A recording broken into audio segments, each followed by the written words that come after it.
everyone, welcome back to Let's Talk. My name is John, and today here on the channel, we're going to be talking about Spider-Man Across the Spider-Verse and its 4K Blu-ray from Sony. So Spider-Man Across the Spider-Verse actually came out earlier this year to theaters everywhere, and I actually saw it in Dolby Theaters, and I just thought that this was one of the best films of 2023, even better than the original Into the Spider-Verse that came out a few years ago. This time we bring in Joaquim Dos Santos, Kemp Powers, and Justin K. Thompson to direct it. It's again produced by Lord and Miller, who have their hands all over animation. You know, they were the team behind the Lego movie, Cloudy with a Chance of Meatballs. So these two know how to do animation. And really, the Spider-Verse films are the only comic book films actually making money still at the box office. This was a huge hit. And it only had a $100 million budget. I know what you're saying, only $100 million? Well, in the world of superhero films that get $275 million, $250 million budgets nowadays, for a movie like this to only get $100 million, and you could just see where all this money went on the screen. I mean, the animation in this is a 10 out of 10. It's the best animation I've ever seen. I didn't want to commit to that in my full non-spoiler review, which you guys could check out here on the channel, because this review is going to be loaded with spoilers, since I already talked non-spoilers about it, and I want to talk a little bit about the end of this movie and where the Spider-Verse franchise is going. So this is your warning if you want to click ahead to the 4K Blu-ray review. But we bring back Shameik Moore as the voice of Miles Morales. You know, we saw his origin story in Into the Spider-Verse, but now he's really Spider-Man. He's got his suit, he's out there fighting crime in New York. He really is this dimension's Spider-Man, but as we find out through this film, he wasn't supposed to be the Spider-Man in this universe. This was Peter Parker's universe, but he got bit by a spider from universe number 42, and that's really supposed to be his home universe. And that's really what this movie is showing you once we get to the very end of this movie, which I'll spoil it right now for you guys. He gets sent back to his home universe, but when he gets there, he realizes, this isn't my home. Well, how did I get here? I'm not from this universe. You know, his mom's really confused why he doesn't have braids in his hair anymore. And then what do you know? His uncle, voiced by Mahershala Ali again, is still alive. We saw him die in the first Spider-Verse movie. But, you know, he's a little thrown off by this. He's like, I don't think there's something right here. So they go up to the roof. He ties into a punching bag, turns that bag around, and what do you see? Another Miles Morales. But in this universe, he became the Prowler. And that's where we cut this movie off. We see the title card, to be continued. Haley Steinfeld's Spider-Gwen is over there in his actual universe, trying to tell his parents what the hell is going on. And that's where we left this movie off.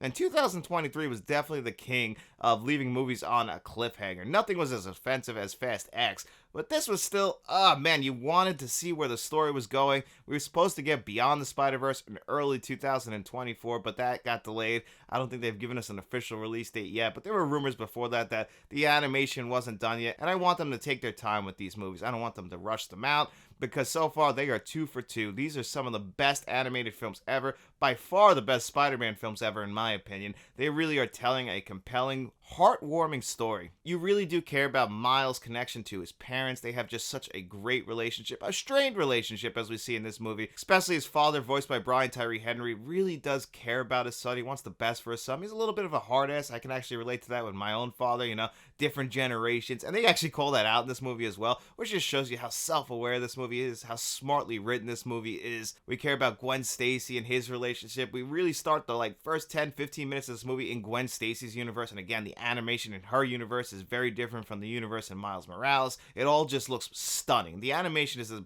shining star of these films, but really it's the combination with that, the script, the voice actors. There are so many of them, too many to name. You know, we bring in Issa Rae, we bring in Oscar Isaac as Spider-Man 2099, which is actually probably one of my favorite Spider-Man in this universe. Really, Oscar Isaac does a phenomenal job voice acting in this movie. I remember I said in my non-spoiler review, but he really is probably the best voice actor in this movie. You're actually scared of this guy. You don't belong here. You never did. You know, he's a Spider-Man. He's still kind of a hero, but he's gotten conformed to the system. You know, and that's one thing that this movie is trying to show you as well, is like these people are really good, well-meaning Spider-Mans. They mean to be heroes, but once they all get together and they kind of create their own society and their own society of Spider-Mans, trying to live in their own political system, you know, that they kind of start to falter what a regular human beings come to. And unfortunately, that's showing you on the screen. And Oscar Isaac's Spider-Man 2099 is the most affected by this. You know, people are starting to realize, oh shit, this guy might not be as good as he says. Even though he's well-intentioned, it's gotten to him. He's gone through too much. And they show you also throughout this movie that every Spider-Man has to hit those, as they call it in these films, canon events. And one of those big canon events is somebody close to them has to die, whether it's Uncle Ben or his father or his uncle. That's something that every Spider-Man or Spider-Woman has to have happen to them for them to be the people that they are. With great power comes great responsibility, and you see all that on the screen. You know, Spider-Man, they are tragic figures. They're always out there doing the right thing, but they always have no money. People around them die. They can't have relationships. Even as funny as they are, and they're always cracking jokes, and actually the Peter Parker from Into the Spider-Verse comes back, and he's one of my favorites as well, and he even brings it up. He's like, you know, we are supposed to be really funny, but we have all these events that happen to us that kind of drag us down. You also care about that Peter Parker's relationship with Miles Morales in this movie, and you really got to pay attention. There are Easter egg after Easter egg after Easter egg in this movie. Too many to even name. You have to really have a keen eye and pay attention to everything that is going on, and it's way too hard. You have to sit there and pause it each and every frame if you want to really find everything that was snuck into this movie. So much people poured their heart and soul into this film, and it really does show on screen. It is one of the best films of 2023. If you haven't seen it yet, you are doing yourself a disservice. I mean, I went in and watched it for the second time, and I was like, wow, that still is a fantastic film. It's going to be a film I'm going to be watching for years to come, and I didn't think that they could outdo Into the Spider-Verse, but somehow Across the Spider-Verse is a better film, even without seeing Beyond the Spider-Verse, which will be the second part of this, which if it doesn't stick the landing, could drag this film down. But right now, in a bubble, Across the Spider-Verse is a fantastic film. So let's talk about this 4K Blu-ray from Sony, but before we do that, if you are a fan of 4K Blu-ray reviews, movie reviews, lists, podcasts, shorts, we try to do them all here on the channel. Nothing helps this channel out more than by just simply liking the video, subscribing to the channel, and if you would like to support us financially, we have channel memberships. You can click the link in the description just to see what those are if you would like to join us, but no pressure at all. Let's talk about this 4K. How long ago did they invite you? It's only like a few months ago. Months is kind of a long time, isn't it? So when this initially came out, it was about over $30, so I sat on it, waited for it. You know, I didn't have to see the film again. I just had seen it in theaters, so I was like, I'll wait. And I waited, and I waited, and my patience paid off. I was able to actually snag this from Best Buy for $14.99 during one of their Black Friday sales. At the time this video was released, it's probably not on sale anymore, but if you were able to grab it during the Black Friday sale, which was, you know, not one day anymore, it was about a week at this point, maybe even more, 10 days. If you weren't able to grab it, I'm sure this will go back on sale at some point. It is a Sony release, which means it's a major studio release. So eventually this will drop in price, and if you wait till 2024, there's a chance that this probably goes under $10. I mean, we saw movies like Fast X, which came out this year as well, drop down to $9.99. So we had some great sales, and I was really glad that I was able to grab this on 4K Blu-ray for that low of a price. And honestly, I feel like I stole it, because this is absolutely one of the best 4Ks of 2023. It's just phenomenal. So before we get into that, this is the standard packaging. There was also a steelbook. I'm sure there will be more steelbooks coming in the future of this. This had different designs from different stores. So whatever version you grabbed, I'm sure it was awesome. There is so much artwork that you could do in this movie. Like I said, you could pause this film at any time.